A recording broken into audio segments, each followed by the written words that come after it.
ఉన్నటువంటి కార్మికులకు అందరికీ కూడా మేడే శుభాకాంక్షలు తెలియజేస్తూ ఈ మేడే యొక్క ప్రత్యేకత మనకందరికీ తెలుసు. 1886 సంవత్సరంలో అమెరికాలోని చికాగో పట్టణం లోపల కార్మికులందరూ కూడా పని గంటలను తగ్గించాలని చెప్పేసి, సమాన పనికి సమాన వేతనం కావాలని చెప్పేసి కొన్ని డిమాండ్ల చేత శాంతియుతమైనటువంటి సమ్మె చేసినటువంటి మాట వాస్తవమే. ఆ సమ్మె చేసినటువంటి సమయంలో అక్కడటువంటి ప్రభుత్వాలు వీరికి విచక్షణ రహితంగా కాల్పులు జరిపి యూనియన్ లీడర్లను, ట్రేడ్ యూనియన్ లీడర్లను, కార్మిక సంఘ లీడర్లందరినీ కూడా అరెస్ట్ చేసి ఉరితీయడం అనేటువంటిది జరిగింది. ఆ రోజు బీభత్సంగా రక్తపాతం సృష్టించి కార్మికుల తూటాలను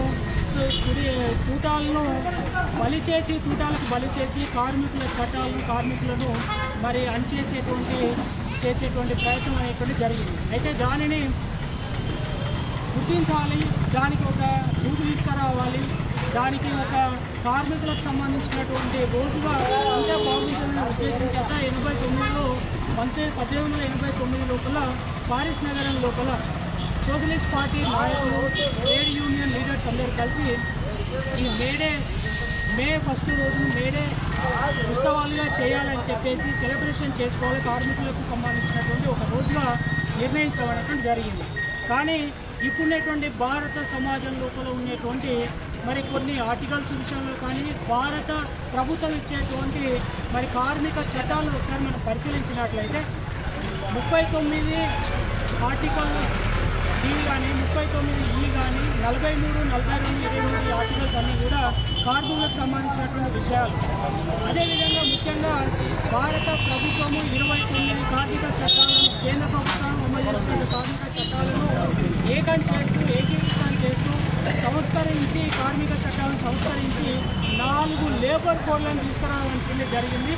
2019, 2020 దాని ప్రత్యేక 3 దశలుగా చట్టాన్ని ఇంప్లిమెంట్ చేయాలని చెప్పేసి ప్రభుత్వం నిర్ణయించడం జరిగింది. మరి చాలా ట్రేడ్ యూనియన్ లీడర్స్, చాలా కార్మిక నాయకులు, సంఘాలు ఈ 4 ప్రభుత్వం తీసుకొచ్చినటువంటి కార్మిక చట్టాలను వ్యతిరేకిస్తున్నాయి. ఎందుకనంటే 100 కంటే తక్కువ ఉన్నటువంటి పరిశ్రమల్లో కావచ్చు, కార్యాలయాల్లో కావచ్చు, మరి ఇతరత్ర మరి ఆఫీసు లోపల పనిచేసేటువంటి వారిని నియమించుకునేటువంటిది, తొలగించేటువంటిది, వారికి జీతభత్యాలను కేటాయించడం వంటిది, పిఎఫ్ విషయంలో కానీ సోషల్ సెక్యూరిటీ విషయం లోపల ఈ లేబర్ కోడ్లో మరి అందరికీ సమానమైనటువంటి న్యాయం జరగట్లేదని చాలా కార్మిక సంఘాలు ఈ చట్టాలను వ్యతిరేకిస్తున్నాయి. అదేవిధంగా మరి సాంఘిక భద్రత విషయం లోపల బీమా విషయంలో కానీ ఆరోగ్య విషయంలో కానీ ఎలాంటి సెక్యూరిటీ అనేటువంటిది ఇవ్వట్లేదు. మరి యాజమాన్యం పెత్తనం చేతన నియమించుకొని మరి అధిక పని గంటల చేత పని చేయించుకొని వాళ్ళకి అన్యాయం చేస్తూ శ్రమ దోపిడీకి పాల్పడుతున్నారు. మరి వాళ్ళకి సరైనటువంటి వేతనాలు ఇవ్వట్లేదు, వారికి సరైనటువంటి న్యాయం జరగట్లేదు. ప్రభుత్వ పరంగా ఉన్నటువంటి కార్మికులు కానీ అవుట్సోర్సింగ్ కాంట్రాక్టు మరి ప్రైవేట్ పరంగా చేసేటువంటి కార్మికులకు న్యాయం జరగట్లేదు అని చెప్పేసి చాలా కార్మిక సంఘాలు ప్రభుత్వానికి వ్యతిరేకంగా ఈ లేబర్ కోడ్లను తిరస్కరించడం అనేటువంటి జరిగింది. అయితే కనీస వేతన చట్టం, వేతనాలు ఇచ్చేటువంటి చట్టం, బోనస్ సవరణ చట్టాలు ఇవన్నీ కూడా, బోనస్ బిల్లు చట్టాలు ఇవన్నీ కూడా మరి 4 కార్మిక చట్టాల్లో అయినటువంటి మొదటి వేతన చట్టంలో మరి ఉండడం అనేటువంటి జరిగింది. దాని ప్రకారం ఈ దేశం లోపల కనీసం కార్మికులకు ఇచ్చేటువంటి వేతనాలు ఏవైతే ఉన్నాయో మరి కనీస వేతనాలను పెంచాలి అని చెప్పేసి మేడం అన్నట్టు 26,000 కనీస వేతనాన్ని తీసుకురావాలని చెప్పేసి మరి ఉపాధి హామీ కార్మికులకు కానీ ఇతరత్ర రంగాల్లో పనిచేసేటువంటి కార్మికులకు కనీస వేతనాన్ని మరి ఖచ్చితంగా 26,000 ఇవ్వాలని చెప్పేసి మరి ఏఐటీసీ తరఫున డిమాండ్ చేయడం అనేది జరిగింది. మేడం లాగానే చాలా యూనియన్స్ కూడా మరి కనీస వేతనాన్ని ప్రభుత్వము 24,000, 22,000 ఇంప్లిమెంట్ చేస్తుంది. ఇది శ్రమ అనేటువంటిది ఉద్యోగస్తులకు సంబంధించినటువంటిది ఉమ్మడి జాబితా కాబట్టి చాలా రాష్ట్రాల్లో వాళ్ళ యొక్క ప్రభుత్వ పాలసీలకు అనుగుణంగా కనీస వేతనాలు అనేటువంటిది ఇంప్లిమెంట్ చేయడం అనేటువంటి జరుగుతుంది.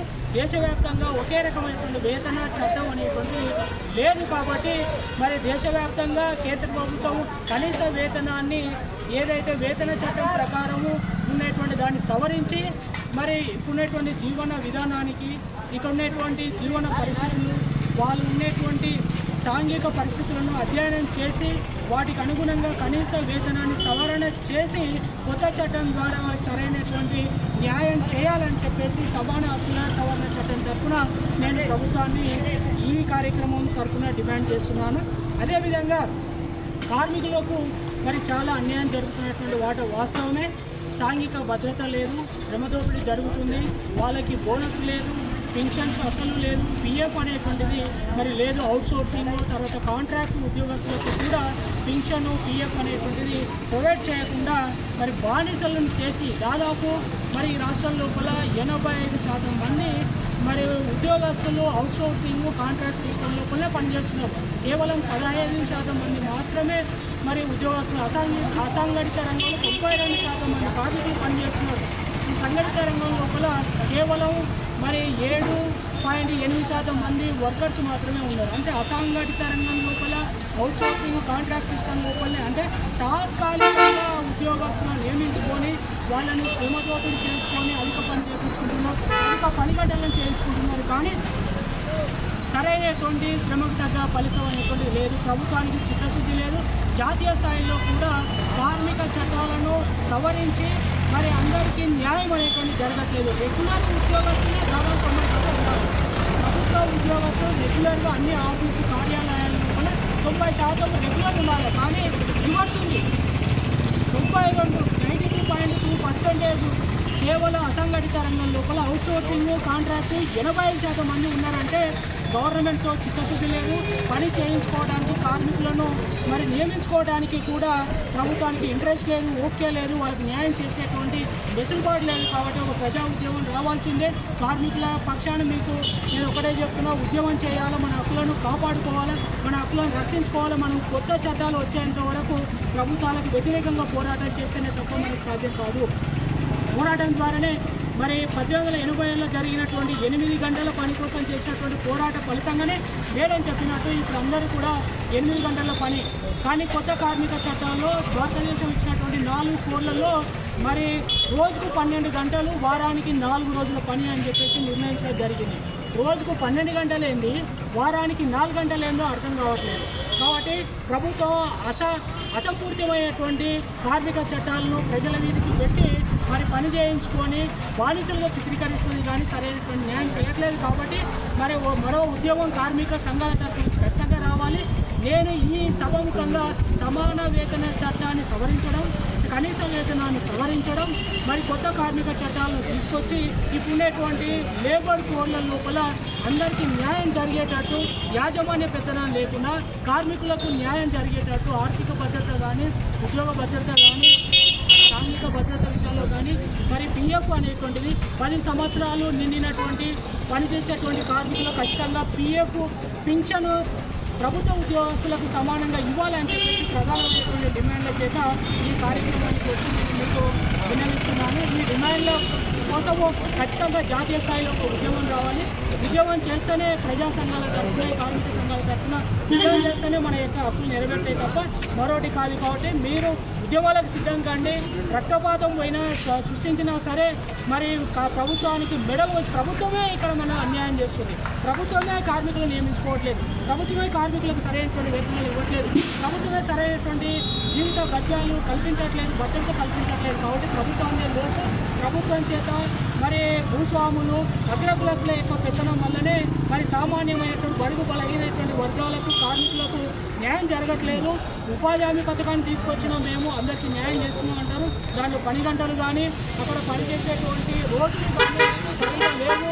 ఎండాకాలం లోపల మరి దాదాపు 45 డిగ్రీల సెంటీగ్రేడ్ ఉష్ణోగ్రత వద్ద కూడా వాళ్ళు కూడా పని చేయించుకొని పని గంటలు నిర్ణయించకుండా, సెక్యూరిటీ లేకుండా, అక్కడ ఎలాంటి ఫస్ట్ ఎయిడ్స్ లేకుండా, వాళ్ళకి సాంఘిక భద్రత లేకుండా, సెక్యూరిటీ లేకుండా మరి వాళ్ళతో పని చేయించుకొని బానిసలుగా చేసి మరి వాళ్ళను వంచి వాళ్ళ చేత మరి పని చేయించుకోవడం ఎంతవరకు సమంజసం?